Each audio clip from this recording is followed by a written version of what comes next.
श्रीनाथादिगुरुत्रयं गणपतिं पीठत्रयं भैरवं सिद्धौघं बटुकत्रयं पदयुगं दूतीक्रमं मण्डलं वीरान्द्वयष्टचतुष्कषष्ठिनवकं वीरावलीपञ्चकं श्रीमन्मालिनीमन्त्रराजसहितं वंदे गुरुर्मंडलम। नारायण। शिव सूत्र की श्रृंखला में हमने प्रथम उन्मेष के 14वें सूत्र तक का भाष्य देखा था। आज हम प्रथम उन्मेष के 15वें सूत्र का भाष्य देखेंगे। 14वें सूत्र में यह बताया गया कि जो शिव भावापन्न या शिव समावेश संपन्न जो योगी होता है वह समस्त दृश्य प्रपंच को अपने ही शरीर के समान देखता है, अपने शरीर से अभिन्न देखता है। अभी कहते हैं कि ऐसा होना कोई कष्ट साध्य नहीं है, दुर्साध्य नहीं है। इसके विषय में अगला सूत्र अवतरित होता है।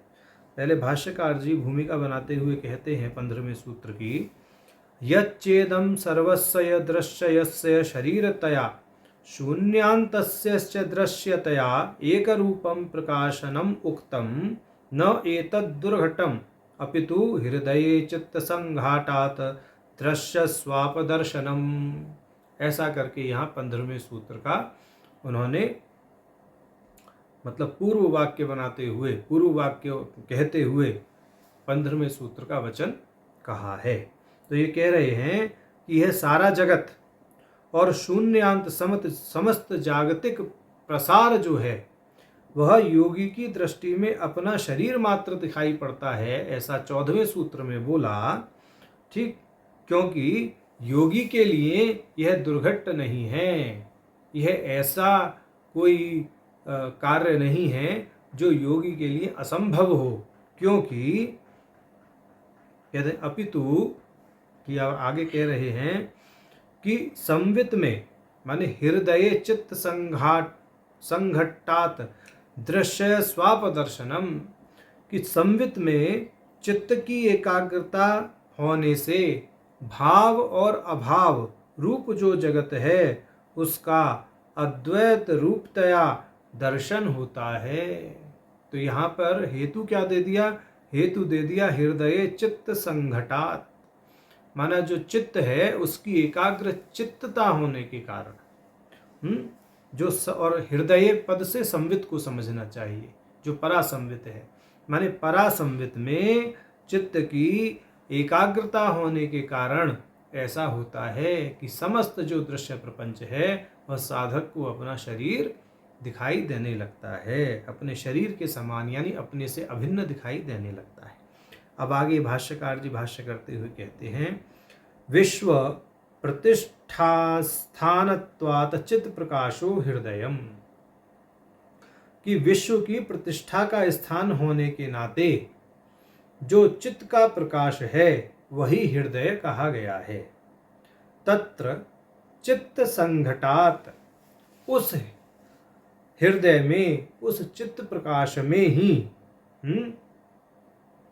चलतश्चलतः तदेकाग्र भावनात् दृश्यस्य नीलदेहे भावबुद्ध्यात्मनः स्वापस्यश्च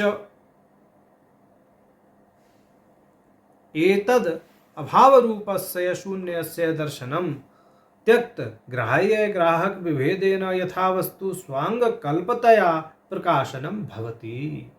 तो ये कह रहे हैं कि जो चित्त प्रकाश है जिसे हृदय बताया, उस हृदय में अर्थात संवित में, उस पराशक्ति में या उस परम शिव में इस चलायमान चित्त की एकाग्र भावना के द्वारा, इस एकाग्र भावना को ही यहाँ संघट्ट कहा गया है, इस एकाग्र भावना के द्वारा दृश्य अर्थात जो चित्र विचित्र यह संसार दिखाई दे रहा है, नील देह प्राण बुद्धि आदि पदार्थों का जो भाव है और इन पदार्थों का अभाव रूप जो शून्य है वह दोनों ही, जो शून्य है उसको स्वाप कहा और जो दृश्य है उसको भाव से लिया गया। माने पदार्थों का जो भाव है वह दृश्य, पदार्थों का जो अभाव है वह स्वाप। तो इन दोनों का ग्राह्य ग्राहक विभेद के मिट जाने से भावा भाव रूप जगत का यथा वस्तु अर्थात चिद रूपतया स्वांग कल्प अर्थात अपने ही शरीर के समान दर्शन होता है। तो कहने का तात्पर्य क्या है? निष्ठा पूर्वक जो व्यक्ति परासंवित में या हृदय में, हृदय का अर्थ परासंवित है, अपने चित्त की एकाग्रता कर लेता है, तो उसके पदार्थों के भाव रूप जो दृश्य है उसका और अभाव रूप जो शून्य अर्थात स्वाप है उसका अभेद रूप से क्या होता है?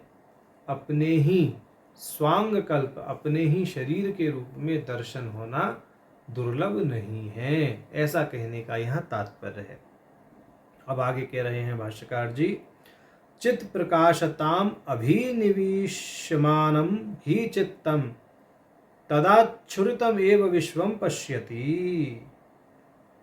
कह रहे हैं कि चैतन्य के प्रकाश अर्थात हृदय संवित में प्रवेश किया हुआ अर्थात अभिनिवेशमान चित्त समस्त भावा भाव रूप विश्व को उस परम चेतना संवित से संतृप्त अर्थात आच्छुरित देखता है। माने वह सर्वत्र उसी परम चेतना का, पराचेतना का दर्शन करता है। और वह पराचेतना चूंकि योगी स्वयं भी है, इसलिए उसको स्वात्म यानी स्वात्म कल्प समस्त जो दृश्य है वह दिखाई देने लगता है। वह समस्त विश्व को अपने से अभिन्न देखने लगता है। कहने का तात्पर्य है आंख खोल करके ही उसकी समाधि लग जाती है। अब आगे कह रहे हैं, तदुक्तम श्री विज्ञान भैरवे। विज्ञान भैरव में इस कथन की पुष्टि की गई है, यानी भाष्यकार जी ने जो अपना कथन कहा है विज्ञान भैरव का प्रमाण दे करके यहाँ पुष्ट कर रहे हैं। वह कह रहे हैं, हृदयाकाशे नीलीनाक्षः पद्म संपुट मध्यगः अनन्यश्चेताः सुभगे परम सौभाग्यम आपनुयात इति। ये कह रहे हैं हृदयाकाश में जिसकी आंखें घड़ी हुई हैं, माने जो परम चेतना के साथ में परासंवित के साथ में एकीभूत हुआ है, जो पद्म संपुट के बीच विराजमान है, माने जो हमारी हृदय गुहा में विराजमान है, ऐसा हृदयाकाश, ऐसा परासंवित, उस परासंवित में जिसकी आंखें गड़ी हुई अर्थात जो उस संवित के साथ में एकीभूत हुआ है, फिर उसका मन माने ऐसे योगी का मन किसी दूसरे में नहीं लगता, ऐसा साधक हे सुंदरी परम सौभाग्य को पा लेता है। ऐसा यहाँ विज्ञान भैरव में स्पष्ट किया गया है। अब आगे कह रहे हैं, परम ही अत्र सौभाग्यम विश्वेश्वरतापत्ति। यहाँ पर विश्वेश्वरता की उपलब्धि ही परम सौभाग्य कही गई है, ऐसा भाष्यकार जी ने स्पष्ट कर दिया। अब आगे कह रहे हैं, तत्ववृत्ति समापन्नम महायोगिन समुद्दिश्य श्रीमत्स्वच्छंद तंत्रेपि। ये कह रहे हैं कि तत्व के साथ एक रूपता को प्राप्त महायोगी को उद्देश्य करके श्रीमत्स्वच्छंद तंत्र में भी कहा गया है।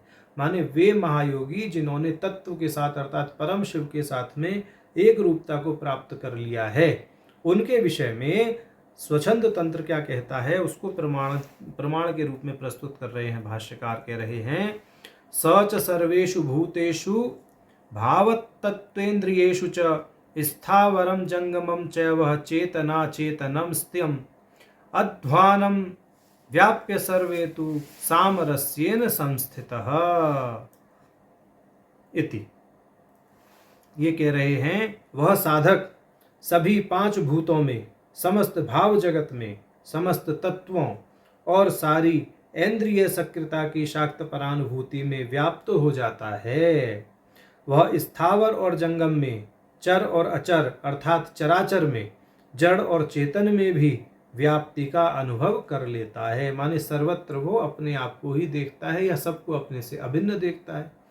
इस दृष्टि से समझना चाहिए। और वह समस्त अध्वा वर्ग मतलब वर्ण पद मंत्र कला तत्व भुवन, ये 6 अध्वाएं हैं, षडध्वा। तो इन षडध्वा को अधिकार पूर्वक व्याप्त कर लेता है, माने इनके अंदर भी अपना स्वरूप ही देखता है, माने षडध्वा को भी अपने से अभिन्न जानने लगता है। तो इन सब में समरस भाव से वह अवस्थित हो जाता है। ऐसा स्वच्छंद तंत्र में उस योगी के लिए कहा गया है जो परम शिव के साथ एकता का अनुभव कर लेता है। कहते हैं स्पंदेतु, स्पंद शास्त्र में भी यानी स्पंद कारिका में भी कहा गया है। स्पंद कारिका 3:7 कहती है तथा स्वात्मनि अधिष्ठानात् सर्वत्रैव भविष्यति, कि वह महायोगी जिसने परम शिव के साथ एकात्म को प्राप्त कर लिया है, उस आत्म तत्व को ही अहम रूप में अनुभव करने वाले योगी में, माने उस योगी में सार्वत्रिक सर्वज्ञता आदि धर्म अवश्य अभिव्यक्त हो जाते हैं। माने वह सर्वत्र ही स्वयं को देखता है और सबको अपने से अभिन्न देखता है और वह सर्वज्ञ हो जाता है। सर्वज्ञ का अर्थ क्या है कि सभी पदार्थों को परम शिव के रूप में ही जानता रहता है और उससे कुछ भी विषय अनजाना नहीं रहता, ऐसा कहने का तात्पर्य है। तो यहाँ कहा इत्यनेन एतत् संगृहीतम, इस प्रकार स्पंद कारिका में इसी कथन की पुष्टि की गई है। तो आज हमने शिव सूत्र के प्रथम उन्मेष के 15वें सूत्र का भाष्य देखा। नारायण।